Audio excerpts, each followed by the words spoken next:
Hey there, you looking kinda cute. Please consider subscribing and check out our Patreon for more. Enjoy the video.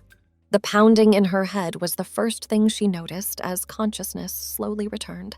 Soft sheets surrounded her, and a faint scent of lavender lingered in the air.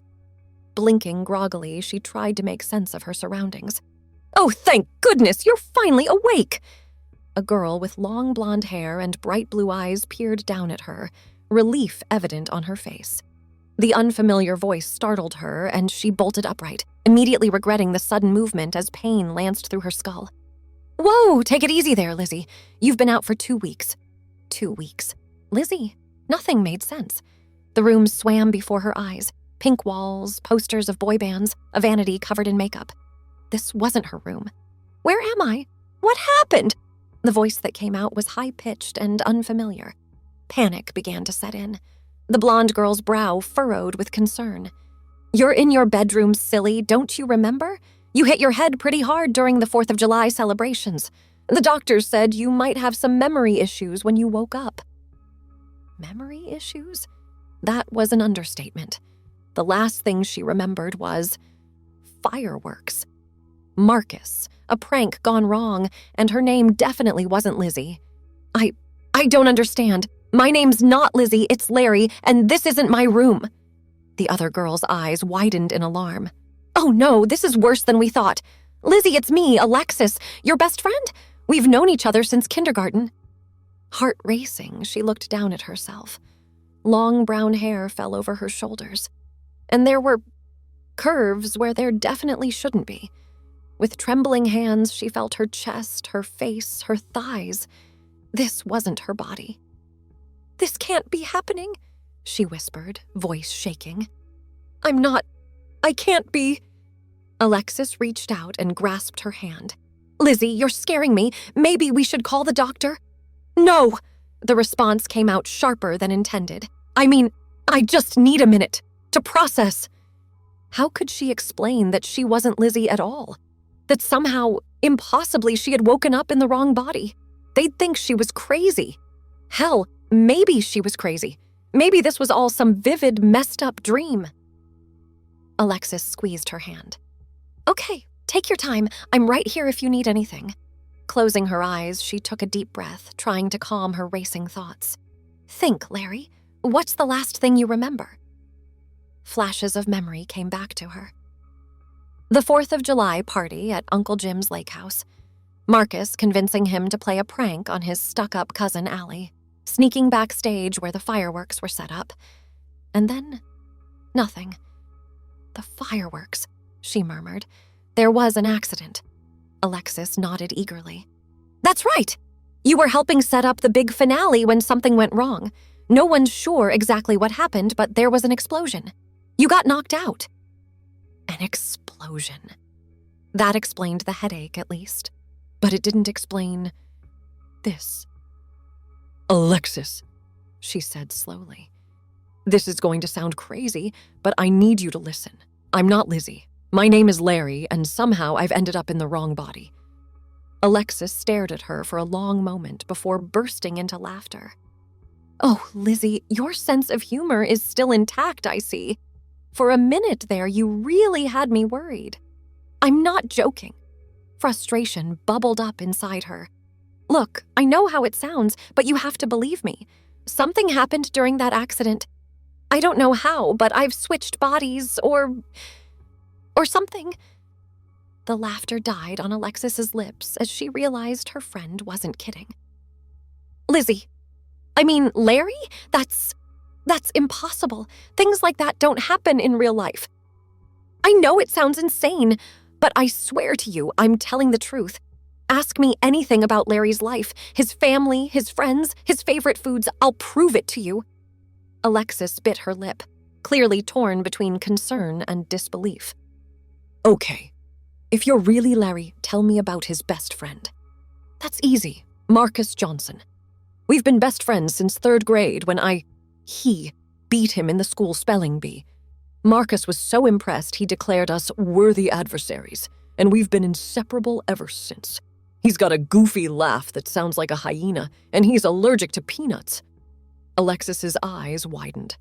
That's eerily accurate, but you could have heard all that from the real Larry. Fine, how about this? Last summer, Marcus and I built a treehouse in my backyard. We carved our initials into the floor and buried a time capsule underneath. Inside was a baseball signed by Derek Jeter, Marcus's lucky rabbit's foot, and an embarrassing love letter I wrote to Jenny Martinez in 5th grade, but never sent. Alexis's face had gone pale. There's no way Lizzy could know all that. But it's impossible. Body swapping isn't real. Trust me, I wish it wasn't. Larry ran a hand through unfamiliar long hair. But here we are.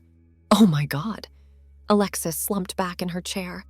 Oh my God, you really are Larry, but how? Why? I have no idea. The last thing I remember is setting up for the fireworks with Marcus. We were going to play a prank on my cousin Allie. After that, it's all blank until I woke up here. Alexis frowned. A prank? What kind of prank? Larry felt a twinge of guilt. Nothing too bad, just some harmless fun. Allie's always been a bit of a killjoy, so we were going to rig one of the fireworks to spell out Allie sucks in the sky. Larry? Alexis looked scandalized. That's awful. No wonder the universe decided to teach you a lesson. Hey, it's not like I asked for this, Larry protested, then paused. Wait, you don't really think that's why this happened, do you? Some kind of karmic punishment? Alexis shrugged helplessly. I don't know what to think. This whole situation is insane, but we need to figure out how to fix it. Lizzy, the real Lizzy, must be in your body, right? The thought hadn't even occurred to Larry. Oh God, you're right. She must be freaking out. We need to find her, him, whatever. We need to find Larry's body and see if Lizzy's in there. Maybe if we get you two in the same place, we can figure out how to switch you back. It was as good a plan as any. Larry nodded, then froze as the movement caused long hair to swish around her face. This was going to take some getting used to. Okay, but how do we do that without everyone thinking we're crazy? I can't exactly walk up to my parents and say, "Hey, it's me, your son, I'm a girl now." Alexis chewed her lip thoughtfully. We'll have to be subtle about it.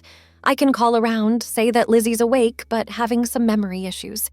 See if I can find out where Larry, the other Larry, is staying. Then we can arrange a meeting. And in the meantime, Larry gestured down at her unfamiliar body. What am I supposed to do? I don't know the first thing about being a girl. Don't worry, I've got your back. We'll say your memory is still fuzzy. That should cover for any slip-ups. I'll help you fake it until we can get this sorted out. Larry nodded gratefully. Thanks, Alexis. I don't know what I'd do without you. Hey, what are friends for? Even if you're not exactly the friend I thought you were. Alexis grinned. Now come on, let's get you cleaned up and presentable. Your mom's going to flip when she hears you're awake. The next hour was a crash course in femininity that left Larry's head spinning. Alexis helped her shower, averting her eyes to preserve some modesty, showed her how to use a variety of mystifying hair products, and then came the dreaded task of getting dressed. I am not wearing that, Larry said flatly, staring at the frilly sundress Alexis had pulled from the closet. Come on, it's cute, and it's what Lizzy would wear. Yeah, well, I'm not Lizzy. Alexis sighed. Fine, how about this? She held up a pair of denim shorts and a flowery tank top. Larry eyed the outfit warily. It was still more feminine than he was comfortable with, but it beat the dress. I guess that'll work. Getting the bra on proved to be a Herculean task that left Larry red-faced and Alexis stifling giggles. I swear these things are some kind of medieval torture device, Larry grumbled, adjusting the straps for the 100th time. You get used to it, Alexis assured her. Now sit still while I do your makeup. Makeup? Is that really necessary? Trust me, if you walk downstairs without at least some mascara and lip gloss, your mom will know something's up. Lizzy never leaves her room without makeup on. Larry sighed in defeat. Fine, just don't go overboard, okay? Alexis kept it simple, for which Larry was grateful. A little foundation to even out her skin tone, some mascara to darken her lashes, and a swipe of pink lip gloss. Looking in the mirror, Larry had to admit the effect was subtle but pretty. It was still jarring to see a female face staring back at him. Lizzy was attractive, he supposed, in an objective sense. Long brown hair, big hazel eyes, a smattering of freckles across her nose. But it wasn't him. "You ready?" Alexis asked gently. Larry took a deep breath. "As I'll ever be." They made their way downstairs, Larry trying not to trip over his own feet. The change in height and center of gravity was throwing him off. A middle-aged woman with Lizzy's eyes was waiting in the kitchen. When she saw them, she let out a cry of joy and rushed forward, enveloping Larry in a tight hug. "Oh, sweetheart, I'm so glad you're awake. We've been so worried." Larry awkwardly patted her back, shooting Alexis a panicked look over the woman's shoulder. Alexis mouthed, "Just go with it." Thanks. Mom, I'm feeling much better." Lizzy's mom pulled back, studying her face. "The doctor said you might have some memory issues. How much do you remember, honey?" Larry cleared his throat. "It's, kind of fuzzy. I remember the 4th of July party and then nothing until I woke up." "Oh, you poor thing." She stroked Larry's hair. It took everything in him not to flinch away from the unfamiliar touch. "Well, don't you worry. We'll help you get back on track. Are you hungry? I can make you some breakfast." "That would be great, thanks." As Lizzy's mom bustled around the kitchen, Alexis piped up. "Hey, Mrs. J, I was wondering, have you heard how Larry's doing? You know, Lizzy's friend who was also hurt in the accident?" Mrs. Johnson frowned.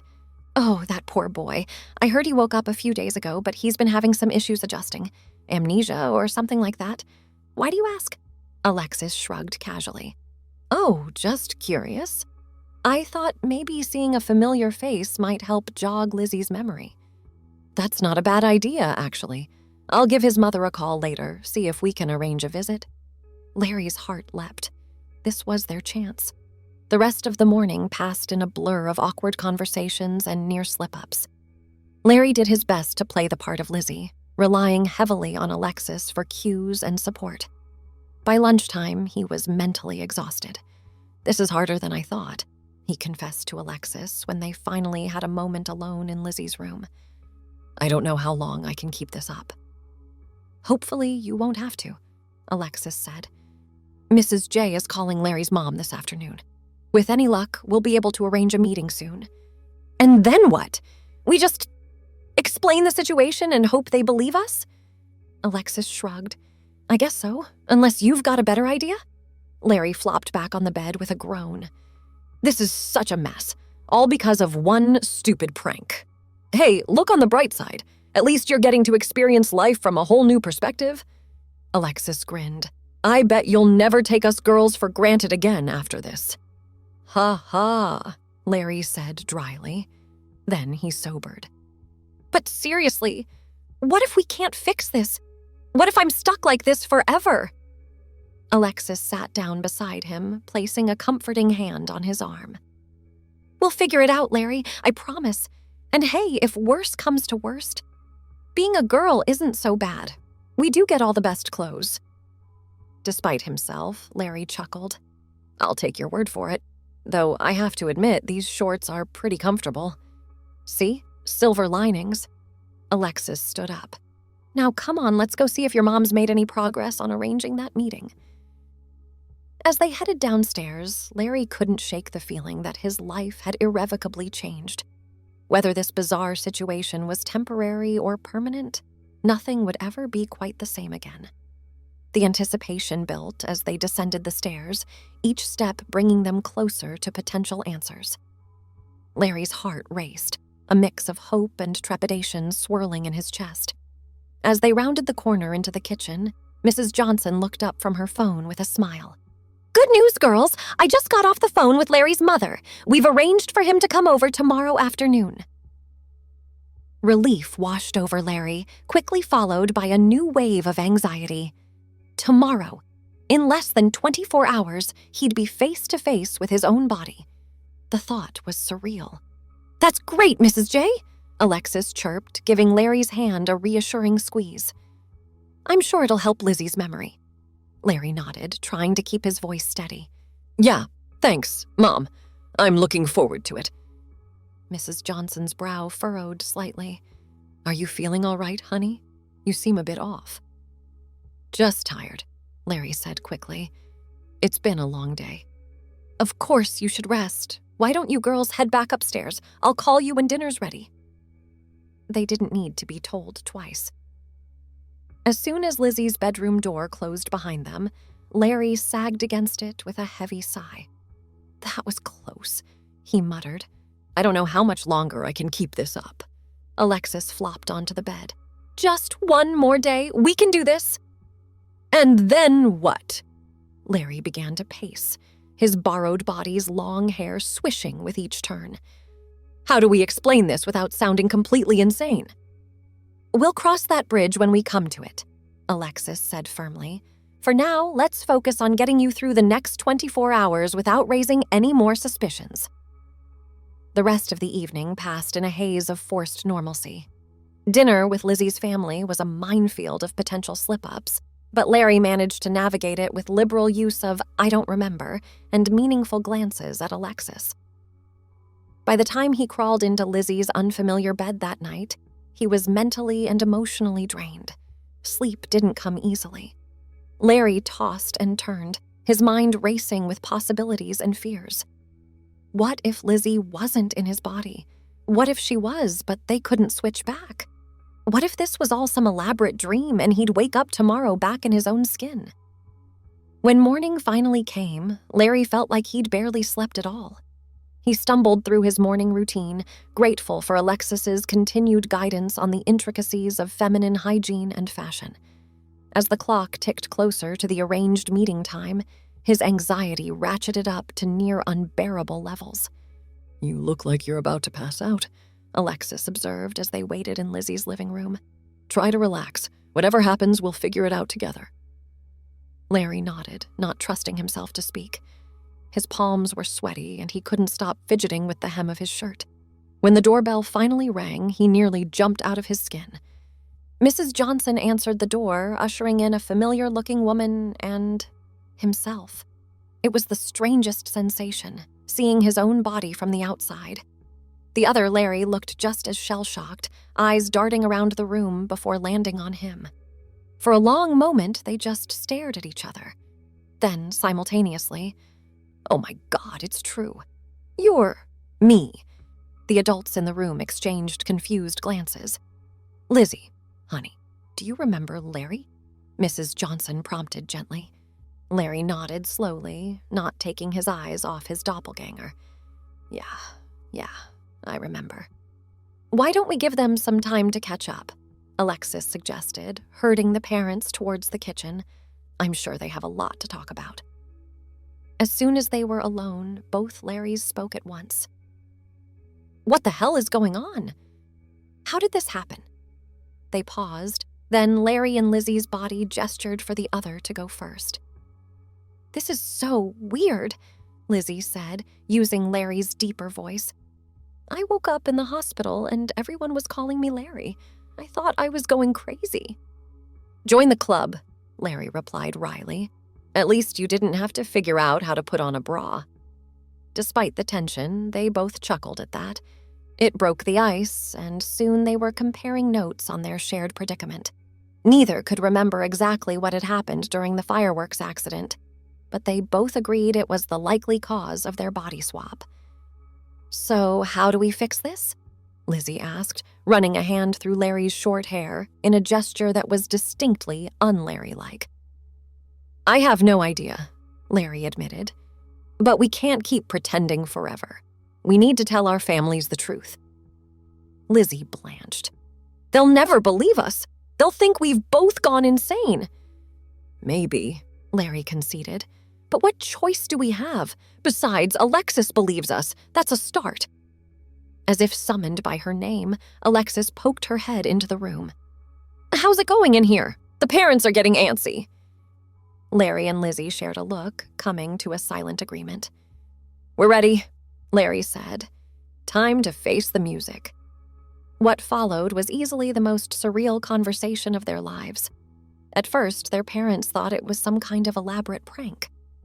Then, as Larry and Lizzy recounted increasingly personal details that only they could know, disbelief gave way to shock and confusion.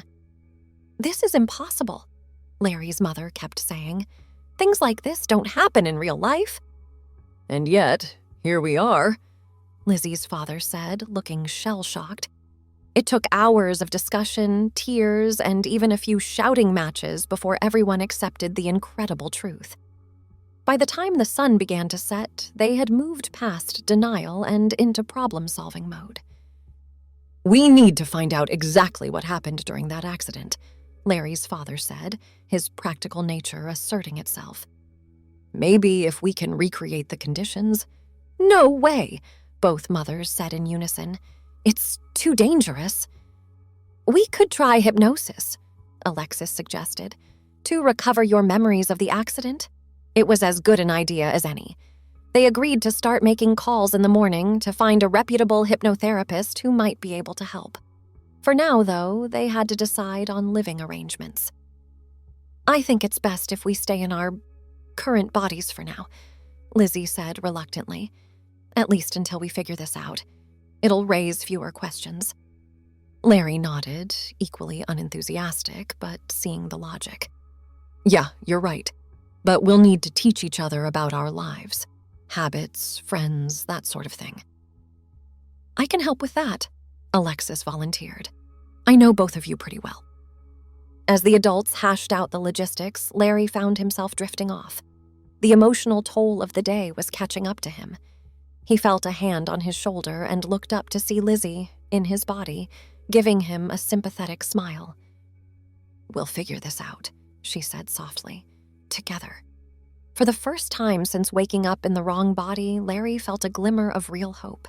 This situation was bizarre, unprecedented, and more than a little terrifying. But he wasn't alone. They had each other, their families and friends like Alexis supporting them. Whatever challenges lay ahead, they would face them as a team. And who knew? Maybe this strange twist of fate would lead to new understanding, new perspectives, and a friendship unlike any other. As the evening wound down and plans were made for the days ahead, Larry caught his reflection, Lizzy's reflection, in a mirror. The face looking back at him was still unfamiliar, but it no longer felt quite so alien. This was his reality now, at least for the time being, and somehow, some way, they would make it work. The road ahead would be long and undoubtedly filled with obstacles. But as Larry looked around at the unlikely alliance that had formed in this living room, two families brought together by an impossible situation, united in their determination to set things right, he felt a sense of cautious optimism. This wasn't the end of their story. In many ways, it was just the beginning. Thanks for watching. Be sure to check out Patreon for a lot more content and early access to YouTube videos.